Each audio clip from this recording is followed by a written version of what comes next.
ഇന്ത്യയിൽ പ്രത്യുൽപാദന നിരക്ക് വലിയ രീതിക്ക് ഒരു ഡിപ്പ് വന്നിട്ടുള്ളതായിട്ട് ഒരു റിപ്പോർട്ടുണ്ട്. അത് ശരിക്കും രാജ്യം എന്ന നിലക്ക് അത് ഗുഡ് ആണോ ബാഡ് ആയിരിക്കും? എനിക്ക് തോന്നുന്നു ബാഡ് ആയിട്ടായിരിക്കും എഫക്ട് ചെയ്യാൻ.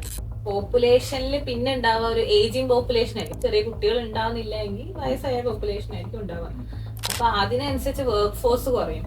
ഹെൽത്ത് അങ്ങനത്തെ രീതിയിലേക്ക് ഇൻവെസ്റ്റ്മെന്റ് രാജ്യം എന്നുള്ള നിലയിൽ അത് കൂടുതലായിരിക്കും ഏജിങ് പോപ്പുലേഷൻ ആയതുകൊണ്ട്.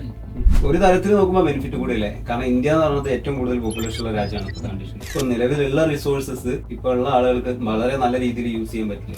അതിന്റെ പുറമെ തന്നെ പൊല്യൂഷൻ ഒക്കെ വലിയ രീതിയിൽ കുറയാനൊക്കെ സാധ്യതയില്ല.